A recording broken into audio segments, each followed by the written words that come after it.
Welcome to Jeremy Pryor's podcast, or what I like to call Jeremy Pryor Unfiltered. I'm his daughter and producer, Kelsey Gall, and we are excited to bring you seasons of content all the way from Tolkien to theology, from business to family. If you like to contemplate deep philosophical ideas across a wide range of topics, you've come to the right place. Make sure you give us a follow so you don't miss out on future episodes. This episode is part of the Father's Compass season, where we discuss fatherhood and society in the Bible, as well as general fatherly wisdom. Enjoy! Hey guys, this is Jeremy. I'm joined by my friend Ryan Emge. And in the middle of our workday, we're going to have a quick conversation about something I've been really stewing on. I want to get Ryan's thoughts. Ryan is someone I really respect, and he really likes to think about kind of how things are designed. And so this is part of what I've been wrestling with here. And so I wanted to get his take on this. I'm going to read to you guys a quick little essay. I shot this over to Ryan. We're going to talk about this for a little bit, and I'll give you guys a little background as I think about why this is important. I've really had a kind of conflicted relationship. I would say probably I still do. I think Ryan might share this too, with regards to institutions. Like how important are they? You know, how many of these are absolutely necessary? How many of these have been created because there's been failure in other kind of elements of society, like the family and other parts that might need to be stronger?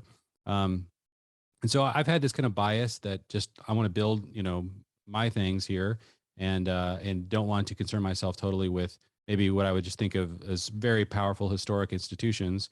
I read, I've been reading this book by James Davison Hunter. It's called To Change the World. And basically his thesis is that world change happens primarily through institutions. And he really tries to lay out that case in the book. And so I wrestle with that thesis, and I'm curious, to hear any thoughts Ryan has about that. But I've been trying to understand what I think about that. And then, but I do think that some institutions may be necessary. And then how do we govern them becomes an increasingly more difficult question that I'm really wrestling with in the light of trying to restore stronger families. How do we determine that? So I'll give you guys some thoughts that I've had recently, and then Brian, get your take on this. So this is just called Who Should Govern Institutions? We live in a complex world. A complex world requires institutions to exist and function well to mediate that complexity to the population. Some of these necessary institutions include universities, where dedicated specialists can deepen and refine our understanding of the nature of truth and reality. Things like city governments, where we can negotiate how to best utilize shared spaces, shared utilities, streets, policing, parks, things like that. National defense is an institution where we decide how to work out things like immigration or threats, both foreign and domestic. And as families walk down the pathway of becoming a multi-generational team on mission, when do they concern themselves with serving institutions? The short answer that I'm, exploring here is in their last half of life, after they've succeeded at becoming financially independent. This is when they can serve their community without needing the money or status that institutional power can bring. Why? Because it takes wisdom and courage to lead. We know you've gained wisdom when we look at the emotional, relational, and financial health of your family and business. We know you can act courageously because you can risk standing alone without it destroying your reputation or your means of providing for your family. That was the purpose of village elders in ancient times and in cultures with ancient roots. But today's institutions are rarely ruled by wise and courageous elders. They are increasingly ruled over by those who desire to seize institutions as instruments of power in order to force them to serve an ideology. These people have not demonstrated their ability to be wise in their personal arenas of life. Often there is great dysfunction in their personal lives, and they seek to bring those same ideas that led to that dysfunction into the lives of more people through these institutions. This is a violation of the pathway laid out in the very first chapter of the Bible. In Genesis 1, God commanded families to be fruitful, multiply, subdue, and rule. First, you demonstrate fruitfulness. Then you multiply that fruitfulness. Then you subdue chaos through fruitful multiplication. And when we see the blessings of that season, you enter into this ruling season. So I challenge the mothers and fathers of fruitful, multiplying, and subduing families to prepare themselves to become salt and light within institutions in their second half of life. If you're young, be fruitful and multiply. When you're older and wiser, rule. And when you rule, do it to bless future generations, not to gain political power for your age cohort or some others, the way that some selfish elders rule today. As the Greek proverb says, A society grows great when old men plant trees in whose shade they shall never sit. I love that quote. All right, Ryan, tell me what, any reactions? What did this start for you? Yeah. I think the key word there is ruling. When should we rule? I think under your framework here, that makes sense. Someone shouldn't be in a position of power that hasn't, first been fruitful, multiplied, showed themselves approved. That's definitely true. But I think the question is another question is, how involved should we be in institutions until we've gotten to that place, right? Should we wait to be involved in institutions until, we're much older, maybe in our 50s or something like that, or 60s? It seems like maybe it expands, our involvement expands as we get older. But as we're younger, maybe with younger families, there's some measure of involvement that we need to have in these institutions. It's because it seems kind of odd that we just be not involved and then all of a sudden we're heavily involved and we're ruling. Yes. And so that really made me think of there's a doctrine of what's it called? I just had it pulled up here. It's the law of proximity. So like in 1 Timothy 5:8, it talks about how someone who doesn't take care of their own family is worse than an unbeliever. And so we have a moral obligation to the things that are most close to us, right? So family, ourself first. We got to get ourselves in order. We need to be regenerate. We need to maintain our spiritual walk and these sorts of things. Then we need to take care of our family. Then those in our network, right? Then our countrymen, and then kind of the mankind as a whole. So that framework, I think, needs to be in our mind when we think about how involved should we be in these institutions, right? It's not like on or off, but it's like how much can we handle in the particular state that we're in, so if we've got little kids at home, it's like we can't really be worrying about federal politics or immigration policy. Right. It doesn't make any sense, right? But that doesn't mean we don't know anything about politics. We don't know what's going on. It doesn't mean we don't have conversations, we learn about it, right? Or we're somehow engaging in these ideas, because we don't just all of a sudden become have the ability to rule, right? This comes over maybe a decade or two of engaging in these ideas. So I think it's really key that we're engaged. We know what's going on. We have a pulse, and we do what we can, right, with whatever margin that's left over, right, for these higher level institutions. Yeah. So I hear what you're saying. So part of what I want to tease out there is, okay, maybe the intense job of ruling comes as we're gaining more and more independence into our last half of life. But there may be ways you're called to engage in these institutions even when you're younger. You said, assuming this isn't going to be a major distraction to the family building in terms of being fruitful, multiplying. And so I've wondered that there may be some people who are really called to be influences in those institutions. And I think sometimes I also like to differentiate between kind of workers in institutions and those ruling institutions, so like, for example, in a journalist, you might have people that are journalists, that are contributing on the side to like an institution, a historic, newspaper, or, other kinds of content creation.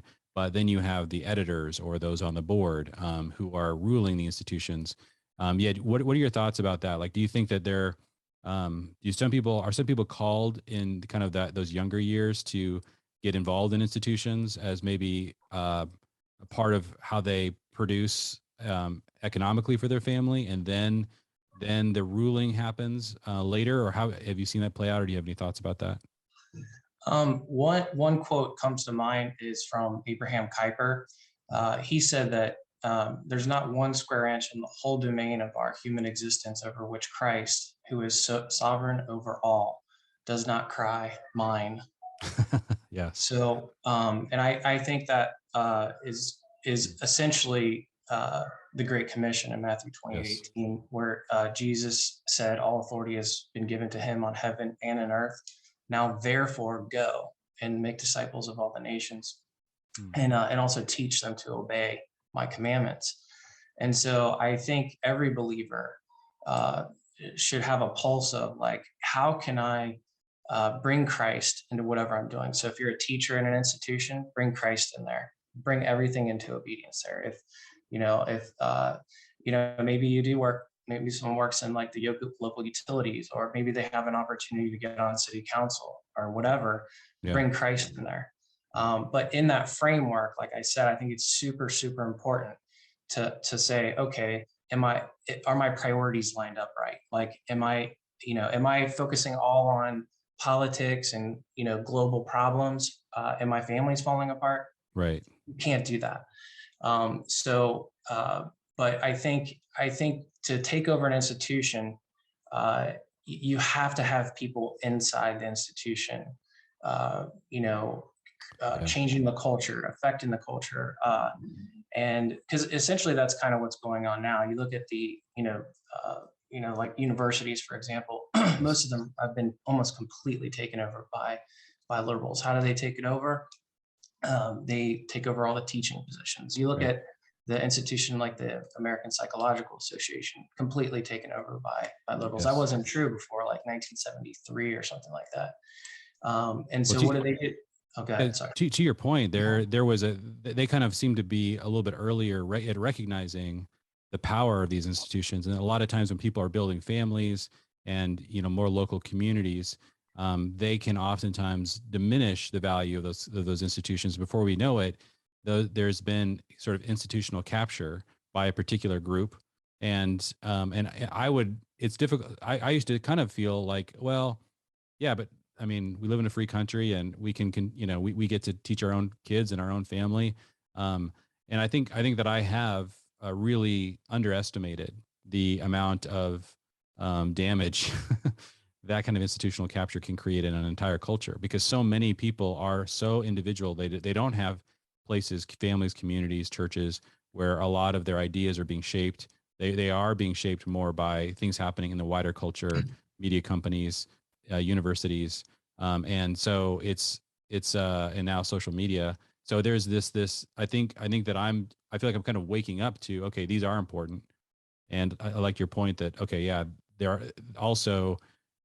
has to be people that understand the institutions, that care about them, that are inside and somehow are able to stand strong. I think one of the things that confuses me, and I think part of the way that I guess I feel about this is a little bit like there's maybe an ideal that I'm like grasping at here, and then there's like reality. So an ideal I'm grasping at is, let's say nobody, like there was sort of like you wave a magic wand and there's sort of like this understanding across the entire culture that the way that you find people who rule institutions, sit on boards and have major positions of influence, is by looking at the wisdom and the courage that they can have because of what it looks like for them to be in this sort of second half of life situation where they've had to do the really hard work of family building, of business building, of getting to a good place spiritually, financially, relationally. So now you can see the fruit of their life. You're like, wow, their family's flourishing, their kids are flourishing, their community's flourishing. The things in that proximity you describe, we can look at that proximity and say, wow, there's a lot of fruit there. And the second thing that I also feel like I'm just sort of beginning to realize is that kind of person is truly an independently minded person, which you really need in a ruling situation. They can't be themselves sort of handcuffed from really saying what they think. So that they have to have courage, which means they can't be throwing their entire livelihood at risk, by just stating their opinion in a ruling position, because sometimes in a ruling situation you have to stand alone, and and so that's these two. So that's kind of my ideal scenario. It's like, what would happen if we all just agreed that that's kind of people we want ruling, is that's the credibility, as opposed to, I would say that what we have now is much more of like maybe like professional pathing, where you get these credentials kind of really early in life, and then in your mid to late 20s you can immediately get into major positions of influence in institutions because you've kind of hit these credentialing elements as an individual. But those first two things that I described, the wisdom and courage that are created by a lifetime of building, those are diminished as seen as important. It's almost like there's a look, we want that fresh, young perspective in here, and that there isn't really a proper understanding that you would have maybe historically of kind of that the value of our elders kind of getting into those positions of oversight. Yeah, that's a really good point. I think that one of the key words is courage. I think there needs to be a hyper focus on courage, what that means, what it looks like. Mm. Because I think there's someone who could potentially raise their family well. Let's say all their children are followers of Christ, replicating and that sort of thing, but they not have any courage. Yeah. Because there is a lot of cultural pressure, to make space for ideas that are completely contrary to the scripture. There's enormous pressure to compromise. So I think in that light, there needs to be some sort of framework or some sort of teaching or some sort of focus on what does it look like to be courageous? How do we do that? What's it look like? And I think those who are courageous, especially younger folks, as they are going through, early stages of their families, things like that, courage should be honored. Right. And there should be support for those courageous acts. And that's something I think that's grossly negligent in our culture, in the church, is that courage is not honored. Right. A lot of times it's shamed, even within the body of Christ. People are often pressured to apologize for speaking plain truths that are, and so somehow there needs to be a reformation on courage within as a virtue. Well, I think one of the complicating elements of courage that I've really wrestled with is, the reason why when there's a war, we send all of our young men off to do that partially is because they have less to lose. Like they're not really representing others. Like in a draft situation, you don't often send fathers. You draft all single young men first. And so what happens oftentimes is in a situation where you realize you could really lose a lot if you speak your mind, the calculation a lot of people make is, okay, I don't mind speaking my mind, but I represent, 300 people in their jobs as the CEO of this company, or, or as a pastor of this church, I've got to pay the rents and there's 500 members. And if we go down to 300, then I don't know if I, will still have a job. And so you get in these weird situations in which you feel like you're more of a proxy for a group than you are an individual with an opinion. And so I think this is where, if you get into a situation in life in which you can take those risks, and I think that there's a large argument for being courageous regardless of what situation you're in. But I definitely think that we could also be telling people, look, because courage is so needed and so rare right now, put yourself in a situation where you can have the mob come after you and you could stand up and not capitulate, because your finances and your relationships and your spirit and these different elements are so well ordered in this stage in your life that you're the one that needs to lead the charge, be the general and get out there and lead us into battle if that's what's needed, as opposed to, sometimes being in a situation where you feel like there's just so much at stake. I don't know what your thoughts are there, but that's kind of part of what I was wrestling with in the essay. Yeah, I don't think everyone needs to go out throwing haymakers, to the culture. I often think of like John the Baptist when he called Herod a adulterer and he got beheaded. Okay. Yes.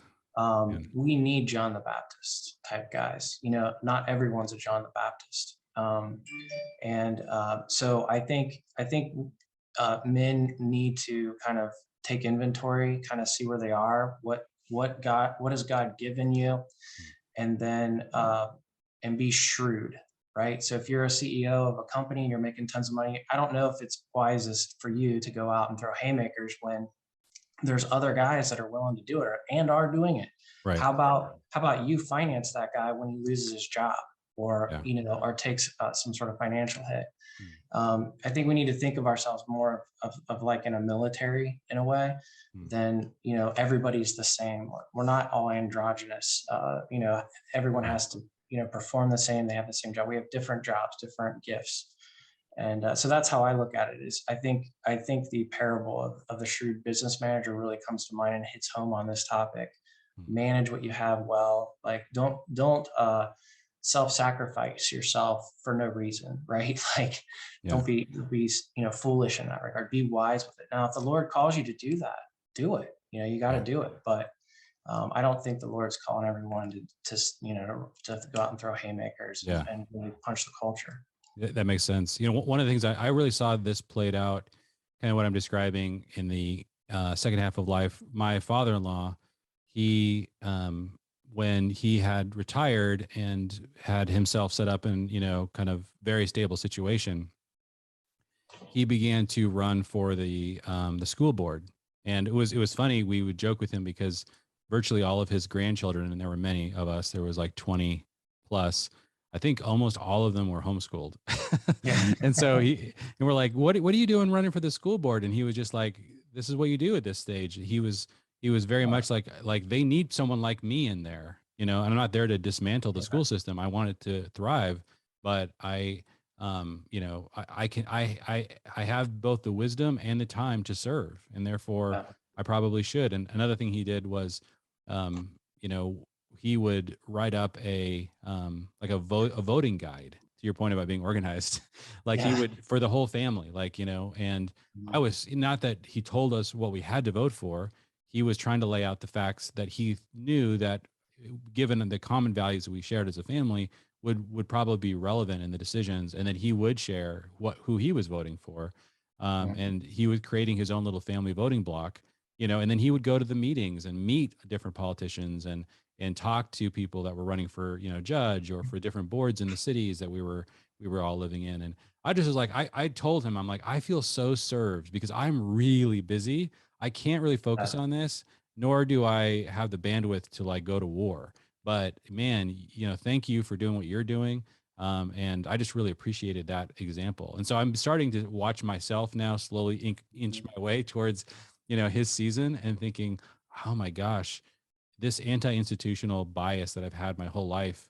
I think I really need to think twice about that. And I need to consider whether or not there are some institutions that I need to think about serving in this next stage I'm entering into. Yeah, I think there's also a major void with the older generations stepping up like that. I love hearing stories like that. That's very honorable of him to do what he did. I commonly joke about older folks just moving to Florida. After they retire, and it's they're not with their family, their grandchildren, they're just hanging out on the beach the rest of their life or whatever. And so I think there's got to be some sort of revival and what it looks like to retire or to be in that later stage. And there's a lot of things missing. It's not even just from a civics or a cultural kind of ruling scenario, but it's also being there for your grandchildren and kind of giving backup support for the young families, your children's families. And I feel the weight of that. I don't have that kind of support, and so it's I'm kind of paving a new path. So I think, to your point, that has to be kind of addressed somehow. We can't, our generation can't follow, and let's say not maybe not your particular family, you're kind of an exception, but the mainstream is that grandparents are just going to retire when you get to this age, then you're done, or everything's relaxed. Right. This is when we need you to rule. This is one of the things that I wrestled with a little bit when I was writing this was, I think if somebody in the kind of in the political sphere were to hear a philosophy that said that people that are older and wiser and have more free time should rule, they would begin to get worried that they would be voting primarily for their own selfish interests as a giant aged cohort. And, for services, more services, kind of like what happens in, I don't even understand what the AARP is, but it's I know there's a magazine that goes out and there's a whole organization about what are they, what's sort of the political kind of lobby for people that are older. And I just have almost like that's such a strange idea to me. Like the whole point of being older, like in that Greek proverb, is to plant those trees under whose shade you will never sit. And Yeah. so your thought should be, what world do I want my grandchildren, my great grandchildren to live in? Not how do I get a few more services and a few more perks for my generation or my aged cohort.